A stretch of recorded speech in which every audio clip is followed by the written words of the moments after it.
After my grandfather passed away and left me his house, my family demanded I give it all to my brother because he has kids. When I refused, my mother told me to do as they said or never showed up again.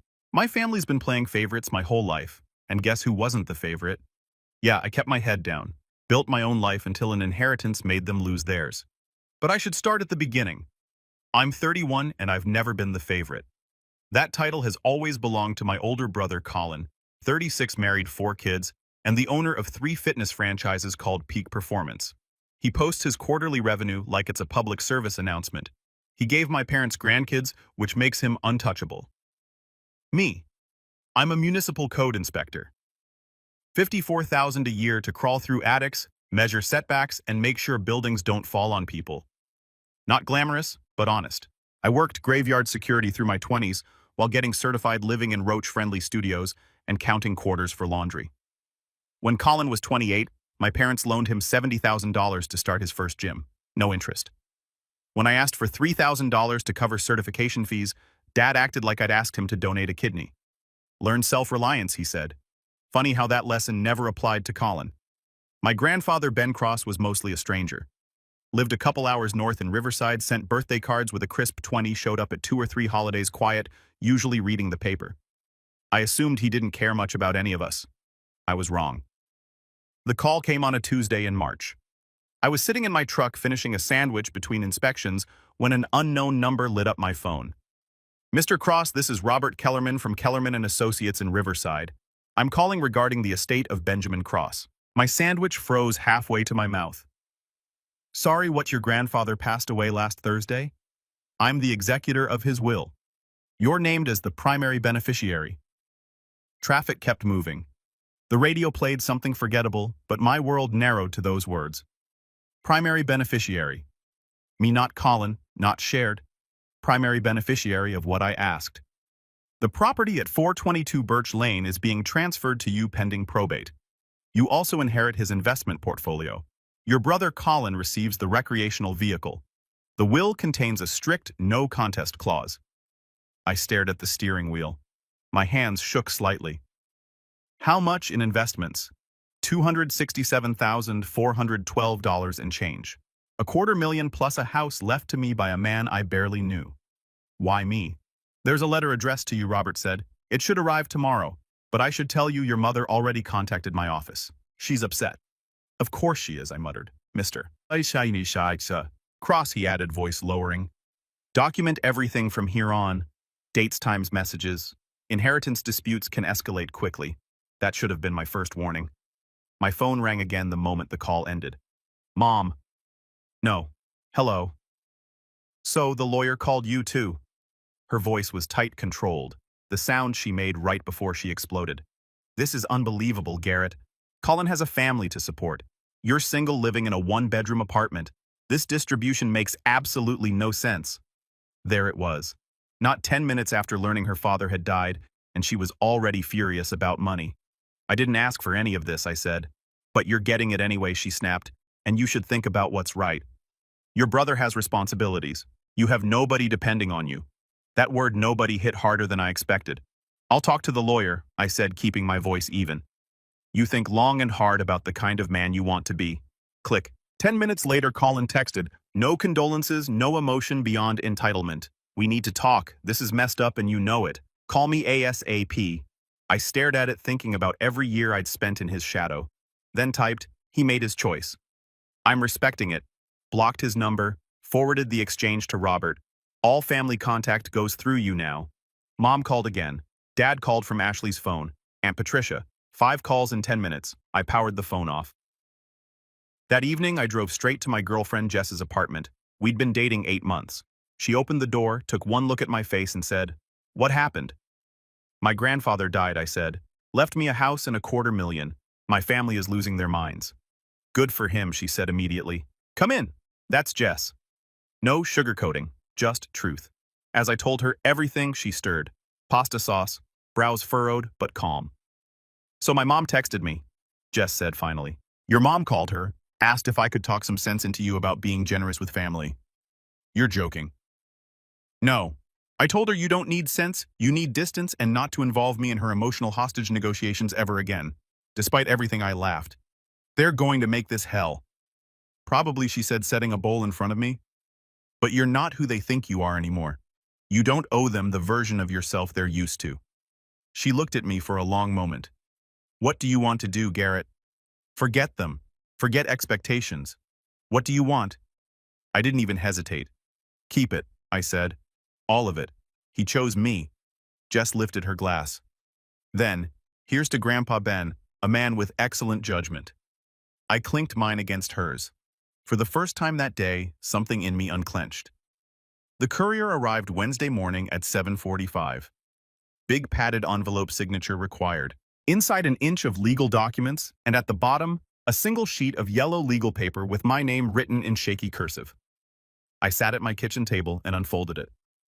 And Garrett, I've watched from a distance for years. How they forget you unless they need something. How Colin is handed everything while you get lectures. How you show up to family events and no one truly sees you. You think I didn't notice? I noticed everything. Your parents chose which son to invest in. I'm making my choice now. You remind me of myself at 30. The one no one bet on. The one who had to build a life while others had theirs handed to them. Make something good with this. Don't let them take it. Don't let them guilt you. They will try. Stand your ground. Ben. I read it twice, my throat tight. I'd spent years thinking this man barely knew me.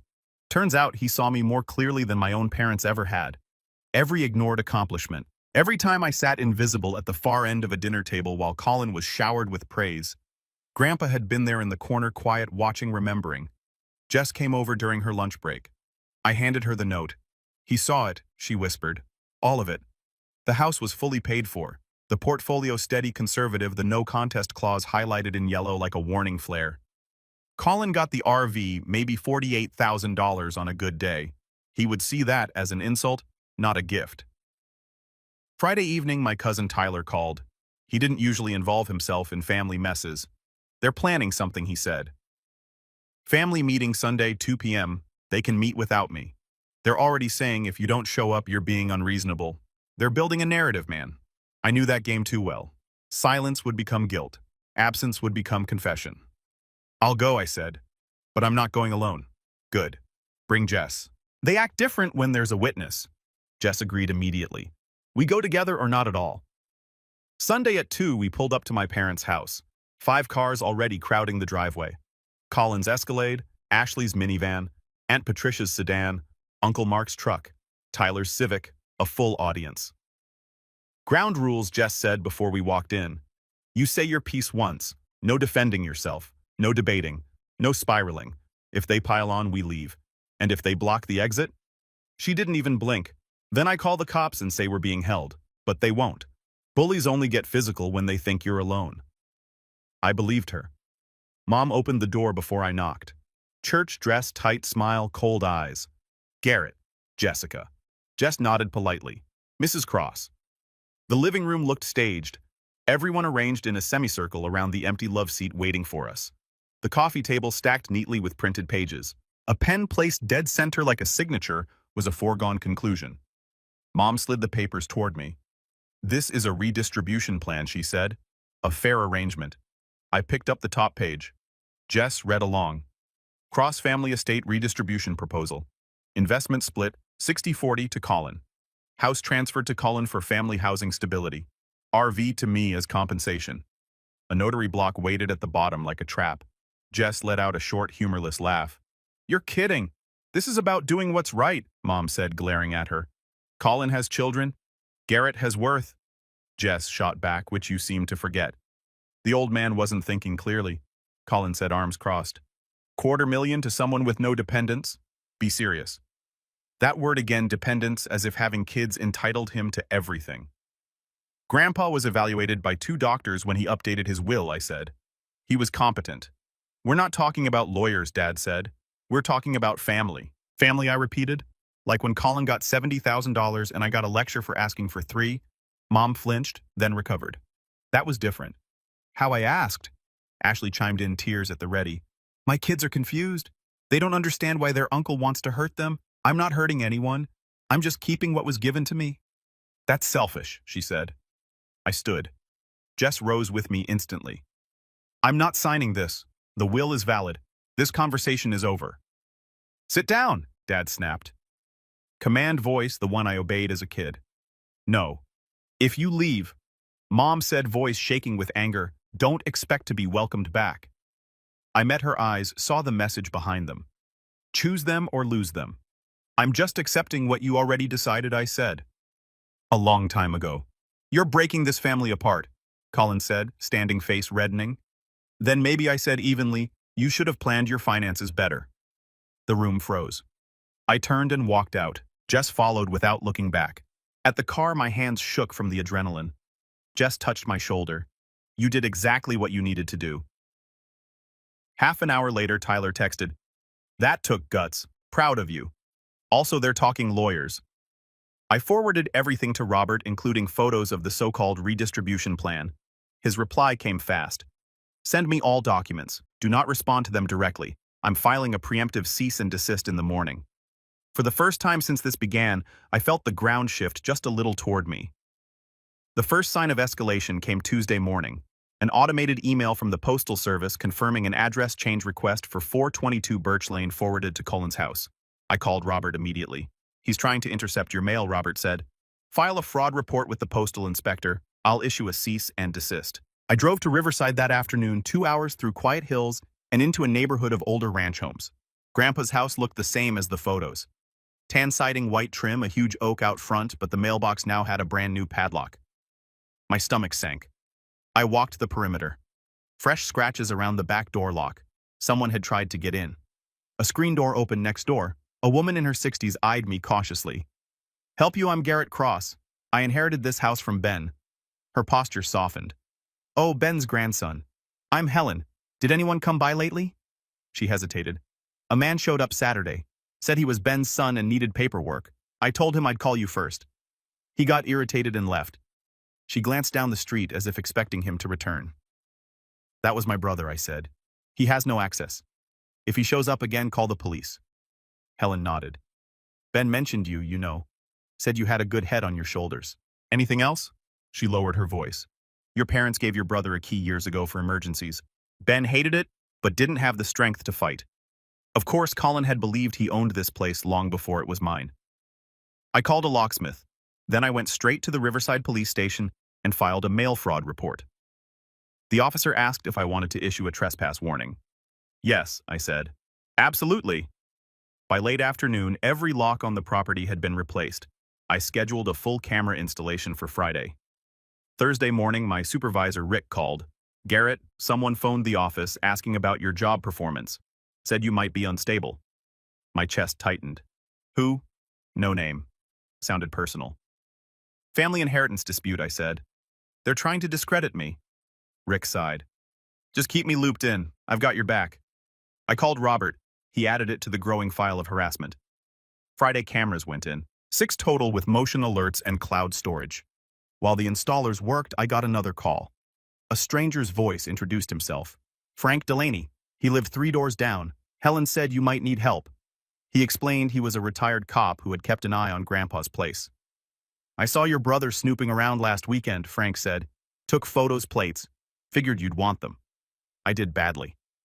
Frank also offered to connect me with the HOA manager, Rita.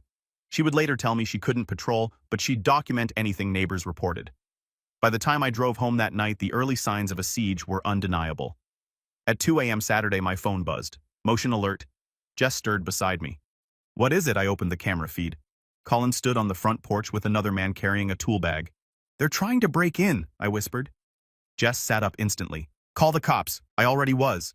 I watched the feed while giving the dispatcher my information. Colin tried the front door, then the back. The motion light flared on, catching his face clearly. He stared directly at the camera, then bolted. 14 minutes later, police arrived at the empty house. I forwarded the footage. The responding officer studied the clip and said something that chilled me. Mr. Cross, with the mail fraud attempt, the trespass notice, and this attempted entry, this is no longer a civil issue. It's a pattern. We're forwarding this to investigations. Pattern. The word hit like a hammer. 2 days later, Colin called from an unknown number. You've lost your mind, he snarled into my voicemail. Calling cops on your own brother.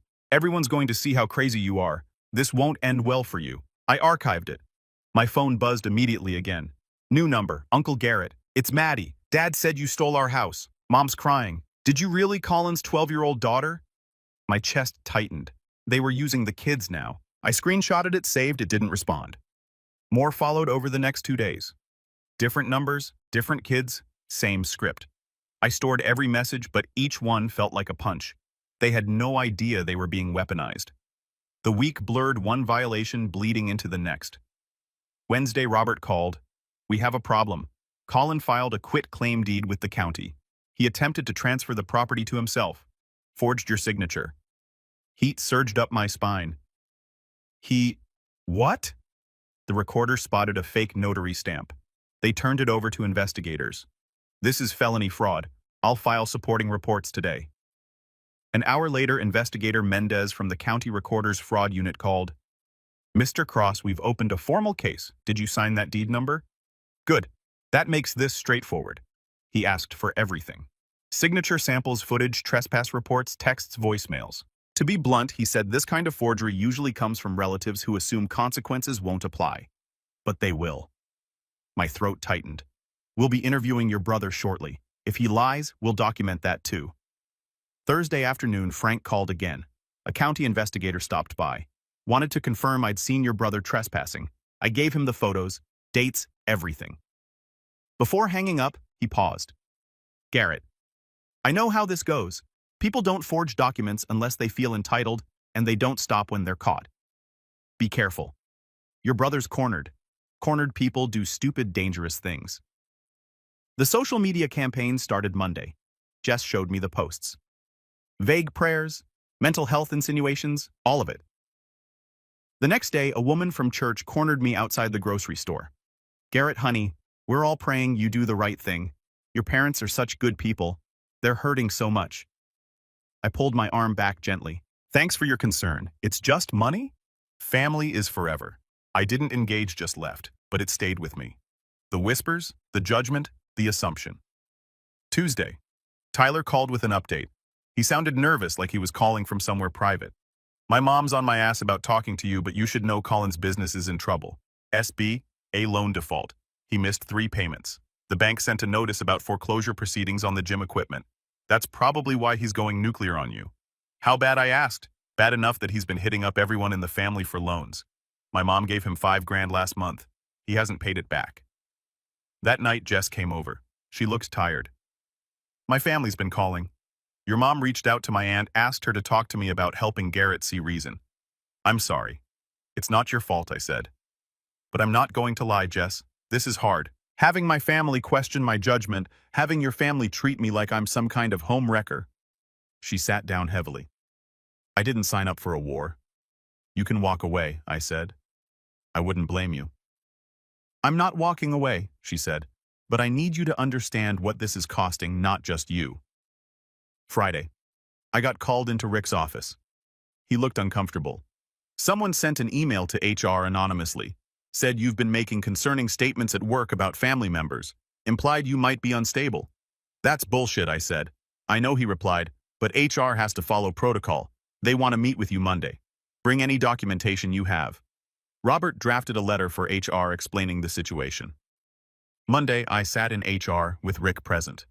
The HR director, Sandra, read Robert's letter carefully. This is a coordinated harassment campaign against you, she said. I'm closing this inquiry. If anyone contacts us again, we'll refer them to our legal department and file harassment charges. Sandra leaned back, hands steepled. And Mr. Cross, your family member impersonated a concerned coworker in that email. That's fraud. If they contact this office again under false pretenses, we will involve law enforcement. Rick shot me a look, part sympathy, part disbelief. I nodded, understood. That evening, Tyler messaged, "Heads up, Pastor Williams asked my mom to stop weaponizing prayer requests." My eyebrows went up. He said it in front of 3 other people. Tyler added, "She's mortified." I hadn't realized how much I needed that small, sharp piece of justice until it landed. The next morning, Jess showed me another post from my mom. A mother's heart breaks when one child turns from the family. Please pray for clarity and healing. The tone was syrupy, but the comments were not what she expected. Is this about the inheritance thing I heard Garrett was named in the will fairly? You can't guilt someone into giving away what was legally theirs. Why post this publicly? Deal with family matters privately. Someone even wrote, Maybe stop pressuring him. That's not Christ-like. Jess looked at me. She's losing control of the narrative. For the first time since this started, I felt a flicker of peace. They'd tried to paint me as unstable. Instead, people were questioning them. Just before bed, Tyler called again. Dude, my mom and Colin got into it tonight like screaming. He said something about if Garrett had any decency, he'd fix this, and my mom snapped back. That if Colin hadn't screwed up his entire business, none of this would be happening. He lowered his voice. Garrett, the whole family is cracking. They're turning on each other. I didn't celebrate it, but I didn't feel guilty either. They'd spent months trying to break me. Now they were breaking each other. Robert called late that night. I saw the updated HR report. That helps us. It establishes a pattern of reputational attacks and impersonation attempts. Pattern 1 repeated. Same word the officer used. Yes, and once the forged deed investigation finishes, that pattern will matter. What does that mean? It means, Robert said, voice steady and almost cold. Your brother and your parents are creating a legal noose around their own necks. All you have to do is keep documenting. For the first time, he sounded confident, not just professional. They think they're fighting you, but really they're fighting evidence.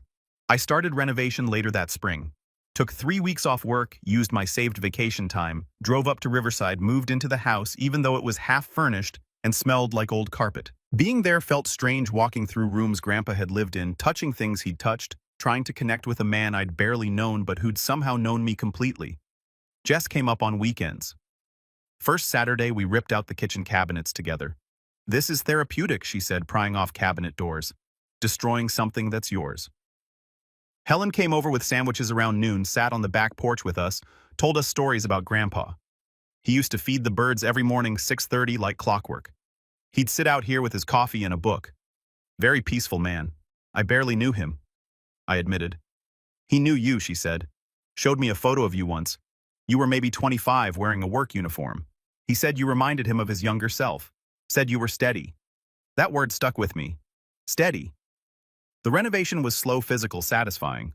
Tore up carpet revealed hardwood underneath that had probably been hidden since the 70s. Stripped wallpaper, mudded walls painted chose colors Grandpa might have liked. Cream instead of white, sage green instead of beige.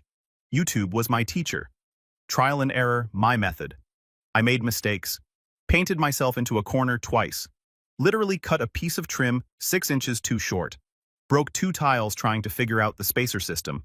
But each mistake taught me something, and fixing them made the final result feel earned. The kitchen took 3 weekends. Ripped out those particle board cabinets from the 80s. Installed simple shaker-style ones I assembled myself. New countertops, basic laminate but clean. Replaced the ancient faucet that dripped constantly. The whole room transformed from dated brown to bright and functional. But some nights alone in that house, I'd sit in Grandpa's study and just feel the weight of it. The grief of losing someone I never really had. The regret of not trying harder to know him. The strange sensation of being seen by someone I'd thought was barely looking. One night, I was working in the study pulling books off a built-in shelf. Something fell from behind the books. A photo. Me at maybe 8 years old. 3rd grade school picture on the back in Grandpa's handwriting. Stood up for the smaller kid. Got in trouble for it. That's character. I'd forgotten that completely. The fight in 3rd grade. The kid Colin's age picking on some 2nd grader. I'd shoved him. Got detention. Got grounded for a month. Grandpa remembered. Kept the photo for 23 years. Jess found me sitting there holding it. What is it I showed her? She looked at it, then sat next to me on the floor. He saw the real you, she said quietly. Yeah, I said. He did. And I never even knew he was looking. My voice cracked on that last part. Just broke. And then I was crying. Really crying for the first time since this whole thing started. Not about the inheritance or the family war.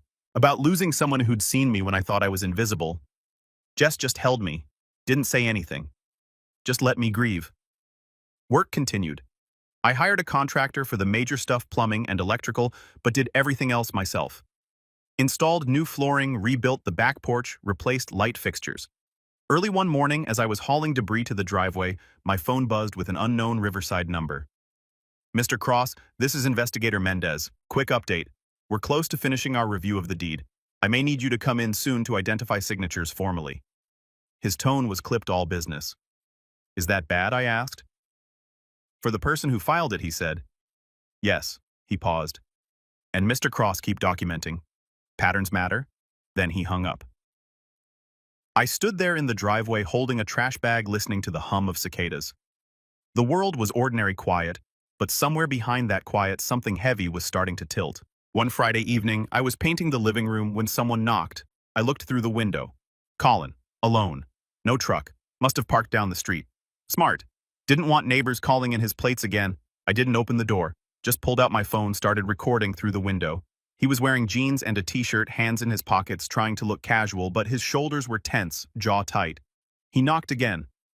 Garrett, I know you're in there. We need to talk.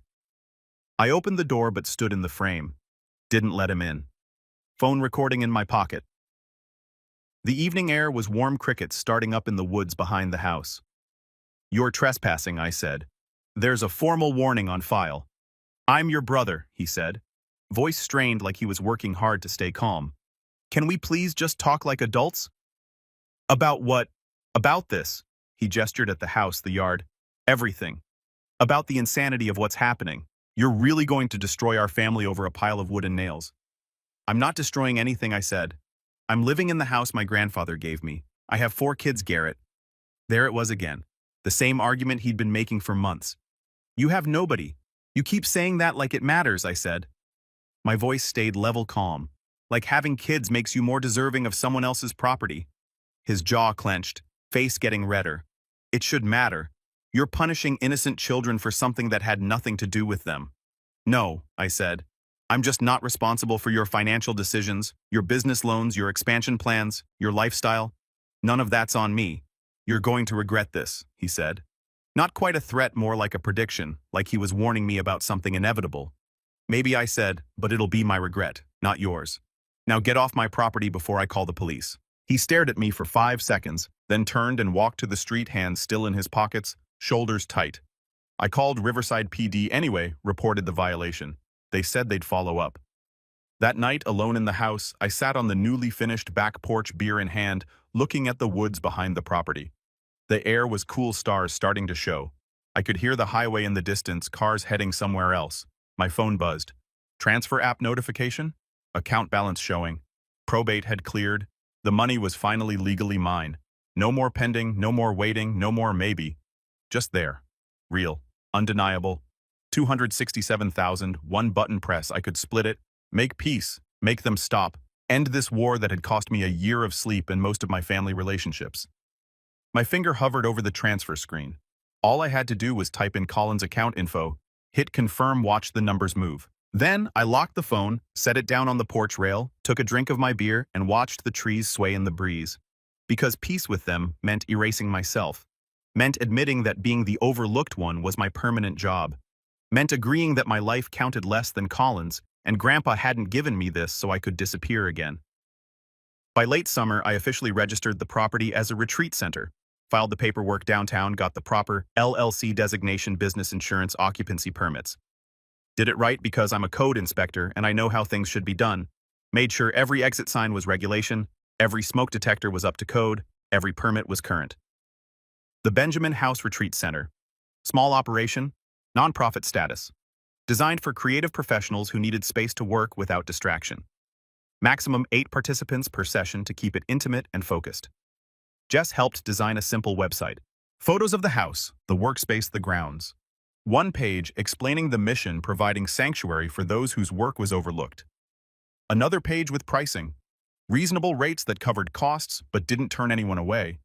A third page showing the space, the renovated rooms, the natural light, the quiet. I didn't announce it to the family. Didn't send invites.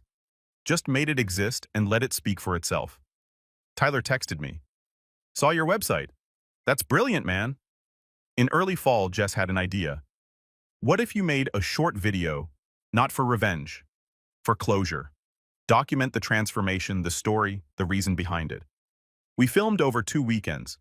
The videographer, a woman named Rachel, captured the renovation process, the before and afters. Helen told stories on camera. Frank gave a brief interview about what he'd witnessed. Tyler talked about the family dynamics he'd observed growing up. I narrated parts of it, talked about what it meant to be overlooked, to inherit not just property but validation. The final video was titled, The House He Gave Me. We uploaded it to YouTube mid-October. Didn't promote it. Just put it out there. Within a week, 15,000 views. Comments from strangers sharing their own family stories. By Thanksgiving, 50,000 views. Then 100. One comment kept getting liked over and over. Sometimes the quietest person in the family is the one paying attention. It hit me harder than it should have. Another. Your grandfather knew exactly what he was doing. For the first time, strangers understood me better than my own family ever had. Right around this time, Robert emailed me one line. County forensic examiners completed the deed analysis. We'll talk Monday. Short, clinical, but it thrummed under my skin like distant thunder. Something was coming. The message from Tyler came late one night. Your mom saw the video. She's furious. Says you're embarrassing the family publicly. I read it twice. Felt nothing. Just a kind of quiet acceptance. They had spent months attacking my character in whispers and prayer circles. Now the truth was simply visible, and visibility felt like justice. They tried again before Thanksgiving. Colin and Ashley. This time I didn't open the door. I called the police. They got cited and finally stopped trying to show up in person. Helen told me later the neighbors were talking. They saw the video. She said they think it's beautiful and they think your family should be ashamed. She didn't say it cruelly, just truthfully. That's when I realized the power of telling your own story. When you stop letting other people speak for you, their voices suddenly don't matter as much. Christmas I spent at Helen's house. She invited me, and Jess made turkey and all the sides. Her adult kids were there. Their families. Frank came over with his wife. Rita stopped by with dessert. This is what family should feel like, Jess said later. Yeah, I agreed. January rolled around. The 1-year anniversary of Grandpa's death approached. I'd been in the house 9 months now. It felt like mine. February 3rd, around 7 p.m. There was a knock at the door. Aggressive, persistent. I checked the camera. Colin, my dad, and my uncle Mark. All 3 of them. I called the police first. Active trespass violation. 3 people. Previous citations on file. Then I went to the door but didn't open it. Spoke through it. You're trespassing. Police are on the way. Open this door, Dad said. Voice I hadn't heard in 10 months. Still had that authority tone. No, I said. We are your family. You owe us a conversation. I don't owe you anything. They left before the cops arrived. I showed the footage anyway. The responding officer reviewed the video twice. Mr. Cross, they were explicitly warned. This escalates it to misdemeanor trespass. Charges will be filed. His tone was sympathetic in a way officers rarely are. I nodded, a small exhausted relief settling in. March 15th. I was doing yard work when Helen came over holding a piece of paper. This was in my mailbox, she said. Addressed to you. It was a handwritten letter from Mom. No envelope, just folded paper. Garrett, your father is having health issues. This is your last chance to be part of this family. Mom. I read it twice. Handed it to Helen. What do you think I asked? I think it's manipulation. Classic guilt tactic. I dropped the letter into the folder on my laptop. I didn't respond. Didn't engage. April. I got a message from Tyler. Heads up, they're planning something. Vanessa mentioned a lawyer consultation. Nothing came. No lawsuit. No new demands. Just silence. The eerie kind. One Monday morning, Robert called. Garrett, the DA, reviewed the forged deed case.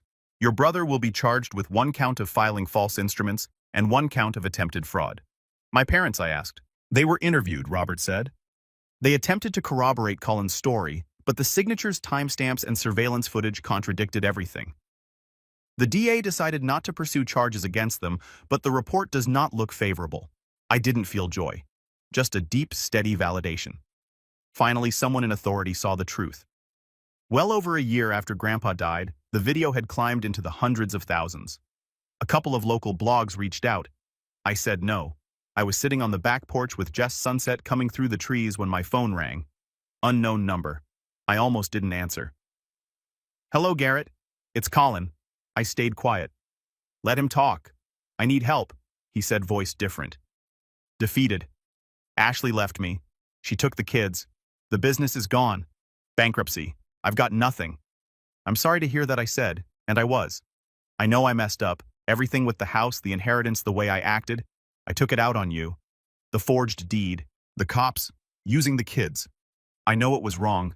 I just couldn't see past my own panic. Yeah, I said. You did. Is there any way? I'm not asking for money. I just needed to say I'm sorry. I looked at Jess. She didn't tell me what to say. She just waited with me. Okay, I said. That's it. Just okay. What do you want me to say? That we're brothers again. I mean, yeah. You tried to steal from me. You tried to ruin my job. You tried to turn the kids against me. Colin, this is who you became. Silence. I accept your apology. I believe you're sorry, but we're not family anymore. That changed the day you chose violence over honesty. So that's it. You're just going to let me lose everything. I'm not letting you do anything. You did this, not me. He hung up. Jess reached over, took my hand. How do you feel? Tired, I said. Just tired. September. I started hosting small creative retreats at the house, writing workshops, art intensives, music composition sessions. 8 people each weekend, all of them carrying the same story in different shapes. Being overlooked, being too quiet, being told their work didn't matter. But here it did. Participants paid modestly, meals were simple, evenings were communal, and everywhere in the house people breathed a little easier, like they finally had permission. That's what the house became. Permission. Validation. Helen helped coordinate. Tyler came up one weekend, brought his camera, documented everything. By November, I had bookings through the next summer. The DA emailed Robert a short update. Colin entered a plea agreement. Fines. Community service. Mandatory financial counseling. No further contact with you for 2 years. Robert forwarded it to me with a single line. It's over. And for the first time, it felt true. Almost 2 years after that first call from the attorney, I stood on the back porch at sunset, beer in hand, looking at the woods. The same view Grandpa had seen every morning with his coffee and birds. Thanks for choosing me, I said out loud. The wind moved through the oak tree. For a second, it almost felt like an answer. Behind me, Jess stepped outside, wrapped her arms around my waist. You good, she asked. Yeah, I said. And for the first time, I actually was.